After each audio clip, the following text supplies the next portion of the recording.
That is too easy. That is too easy.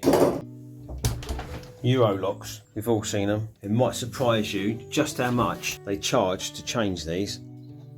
These are the tools you need. All you need is the measurement from the centre of this screw to the outside edge of the internal part of the lock and the external part of the lock. So you can do it just by holding up your tape measure, finding the middle, finding the edge, and then taking the measurements. Now this one, the whole thing's 70mm long and the hole's bang in the middle, so that's a 35 internal, 35 external. Sometimes you get a 40 internal, 60 external, or the other way around, or you can get a 50-50. Depends on the size of the door and where the lock lies in that door. So all you need to change this lock is that measurement. So this is a 35-35, so if you order a 35-35, get your new lock. Simple. Now to change this, all we need is the key and a screwdriver. You put the key in, we'll then take this screw out, keep that somewhere safe, and then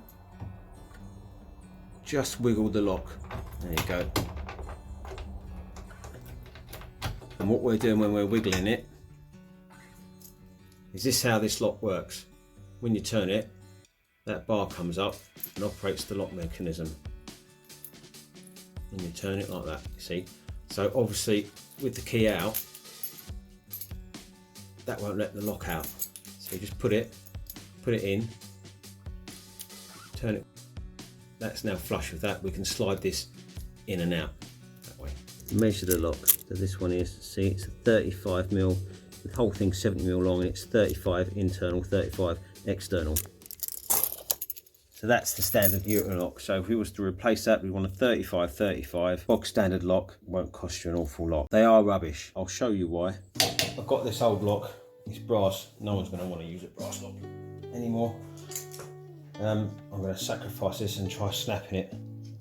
Now I've never done this before, so,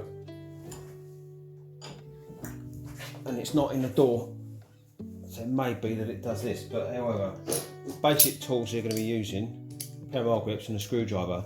I snap this end off because you can see all that beefy lock, look, but that's the material that stops it from snapping. It's tiny.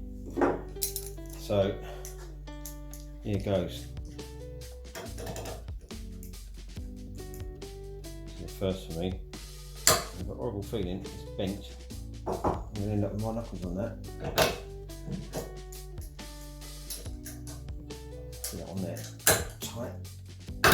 That is too easy. That is too easy. That's the bit that operates the lock. So once you snap this off, it's game over. Right, it's just a flat bit in there like that, bosh.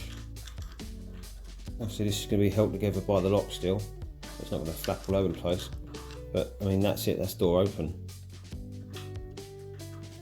That's shocking. That's why you need to change them. Rubbish. So they've got their screwdriver and their mole grips. First thing is they need to get access to this lock, but the handle's in the way. Well, these handles are only held on by 2 screws, so all they do is they come along, grab hold of it like this, break the handle off. That exposes the lock, enables them to grab hold of it with the mole grips and snap the lock off. What we're going to do is we're going to upgrade it with one of these. So these bits here are sacrificial. This is the external part. You have to get this one round the right way. These are designed to when they snap it off, they come off. They still can't get in and put the screwdrivers in and open the door because this will come off and it will leave the locks in place. So they still can't use it. It's also anti-bump, so they can't get a bump key, bang it with a hammer and unlock the door that way, and also anti-pick. So the whole thing's a lot better. And this is how you put them in. The key in the lock. Make sure the lever's in the middle there. Just line it up. We'll take our screw. You might have to wiggle the lock a little bit until it centres. It's quite a long screw. A couple of turns, that's in.